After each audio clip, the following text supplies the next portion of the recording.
The girth of his what? You're like a father to me.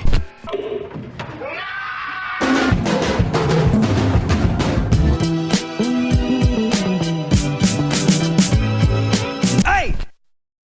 And go. What's up everyone, I'm Adam from FWCI and I graduated from Australia's best business school with mediocre grades. This is Nathan for You, Season 4, Episode 7, Computer Repair and Psychic. Both of those sound like they could go way off the rails very quick. If you want to support my channel further and get a full-length version of this reaction and all the episodes of Nathan for You Series 4, go to patreon.com/FWCI. Make sure you subscribe here on YouTube because I will be watching the Rehearsal Series 2 when it comes out on April the 20th. If Core Skeet shows up again with his fraudulent academic status, then I will be a very happy boy. The computer repair's got to be something dirty. It's going to be something about like, I mean, I don't want to be filthy, but cleaning keyboards and shit like that. I don't know, maybe? Are we going to see some gross nerd cave in this? And Psychic, I mean, can we get in touch with, what's the big guy, the medium, Mr. OJ didn't do it, definitely. That guy, can we get him back? Let's do a psychic reading for him. We already tried that once, it didn't work. Nathan for You, Series 4, Episode 7. Computer repair and psychic. I'm keen for the next episode as well. I know that one's going to be a banger. It's a big one. I think Bill Gates is involved. Canada's top business schools with really good grades. Core Skeet isn't the only one lying about his academic skills. Folders or private files, but they don't trust. The reason is why do they not trust? As someone with a recurring medical issue, I keep photos on my laptop that are meant only for my doctor's eyes.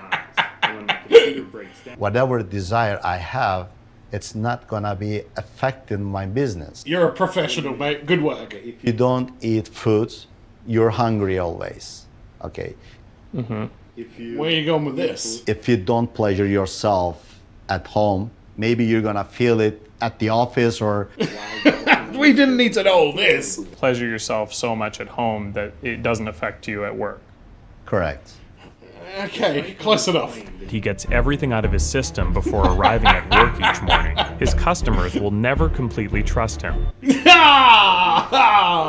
meaning they have no sexual desires. I mean, fuck. That actually doesn't sound like a terrible marketing idea. They're not gonna be desired or affecting.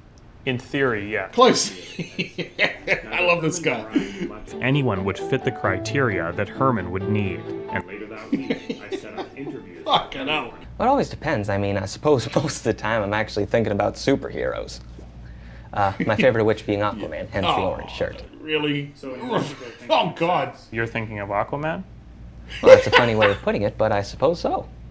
After learning more, I fucking respect this guy. I was feeling optimistic that this could work.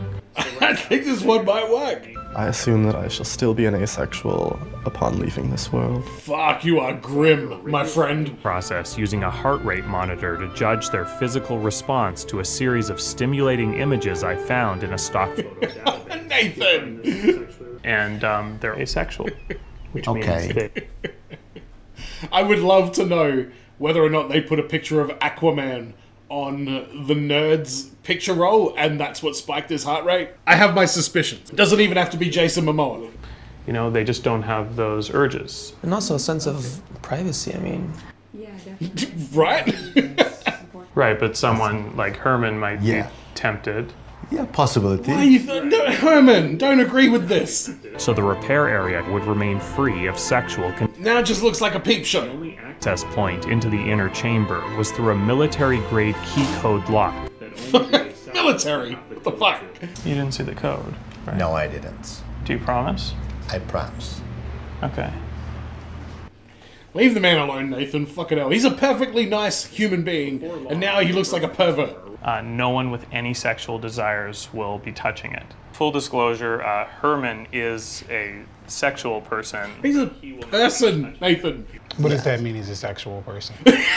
See, it sounds bad. So we having some desires for looking at the picture, digging, looking inside. They don't. The people that will be repairing it. The first customer was excited by the concept. Herman, you need to work on this delivery and this whole explanation part of it. where he could hopefully guide the repair process while the barrier prevented him from acting out his most carnal urges. Come on! The only path to the bathroom was directly through the desexualized zone. Oh, why was that? Herman was allowed to cross through the desexualized zone. Sexual intruder alert.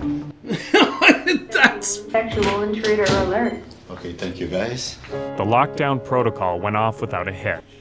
Unbelievable. It's part of privacy, and also just because I have no interest in it. Because? Because I'm asexual. This lady's like, alright, whatever. Just fix my computer, please. Please back up my music and my photos.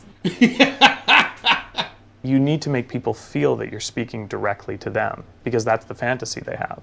Okay. They want to believe you know something about them. Alright, Nathan. Already undermining it, I see. If you targeted your campaign to just one person, Maria Garcia.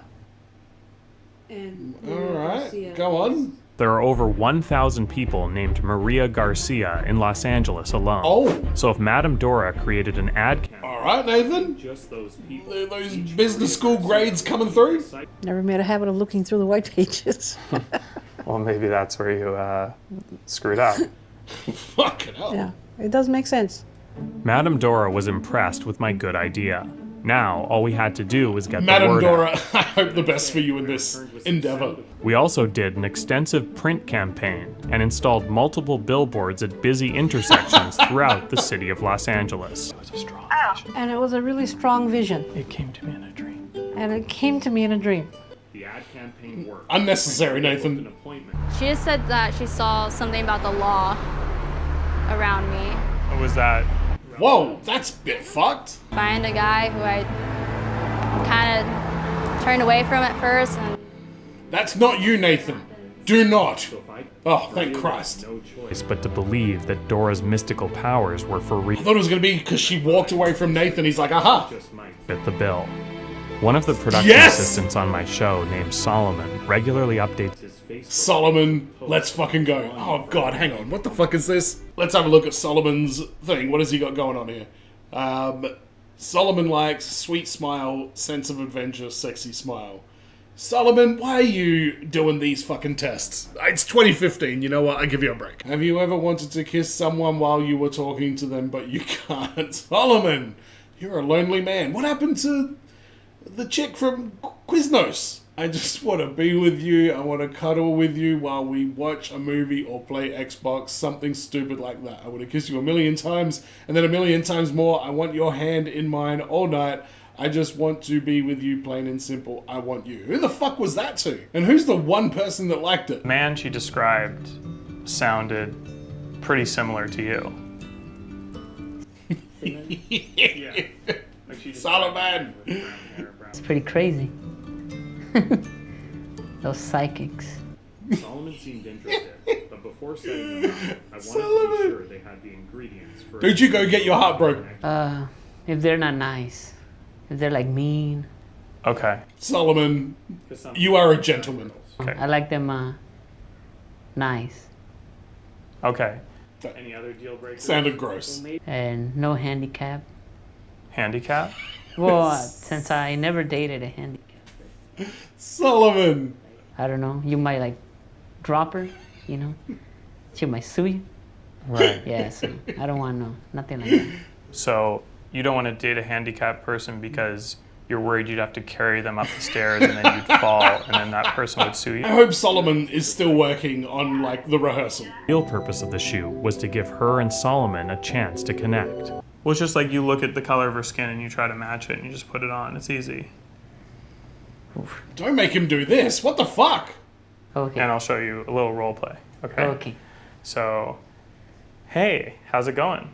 It's good. Nice day to go out. You're so dumb.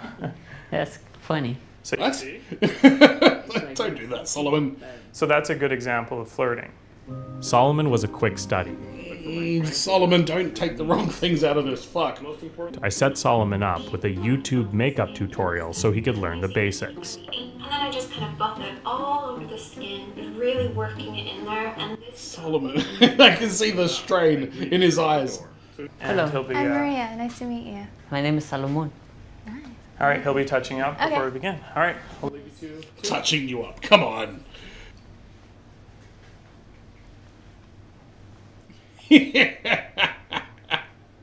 That look meant, what the fuck is going on here? It's good. It was really just relaxing so far. Oh yeah, that's So- funny. You're so dumb. You know what? She laughed at it. What's your favorite movie? I don't know. It's a good question. I love horror movies though. Oh yeah, those are scary. That's what I love about it. How much shine are you putting on? I mean, I want to watch all the Harry Potter movies again because I just started reading the books. Oh yeah, those are good. I like them. Did you read the books? I haven't read the book. Solomon, what are you... I want to know if you want to go out with me. Huh? Huh? Oh, everything starts as friendship. Yeah. Yeah, so that's good. Cool, cool. Yeah, so we get to know each other. Cool, cool. Solomon had done it. Oh, I feel bad for this girl. Do you think you might go back to her for another appointment? Yeah, if I were ever to... Jesus Christ.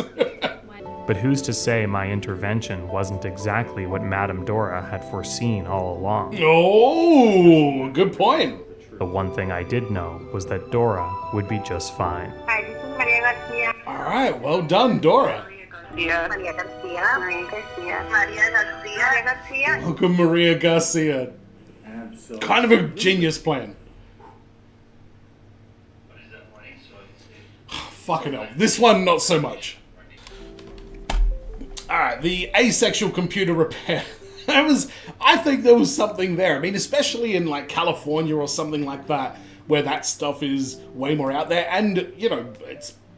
How long has it been since this show fucking aired? Like, what, like maybe 7 or 8 years, I suppose? These days, I feel like in the right, like, yuppie neighborhood, in the right town, you can have an asexual computer repairer that would get business based on that fact. But the psychic idea with Maria Garcia, that's kind of genius. Find the name that has the most number of people directed to that person. That might be the most legit idea that Nathan has ever come up with. It's still batshit crazy, don't get me wrong, but I think there was definitely something to that, and apparently it seemed to work, so shout out to Madame Dora. Solomon. Good lord, I fucking love that man, but he was all sorts of out of line. That whole storyline was out of line. But it's always a pleasure to see Solomon on an episode of Nathan For You. We didn't get the wolf in this one. I think the wolf is hilarious. I think he's the one character, except for J-Squad, he's the one character that I think about the most from this show, just because he was just off his head every single time. You know, Wizard of Loneliness, you can't even catch a football. And then he did... and he did Play-Go. Oh, wolf. There's a full-length version of that reaction on Patreon as well. The celebration episode where Wolf was going through his Playgirl issue. Quality stuff. But let me know in the comments your thoughts on this episode. Let me know in the comments your thoughts on the next episode as well. Don't forget to subscribe if you haven't already. Make sure you go to patreon.com/FWCI if you want full-length versions and early access. Rehearsal Series 2 is coming in April. And as always, everyone, be well, stay safe, look after your friends. Ta-ta, and farewell.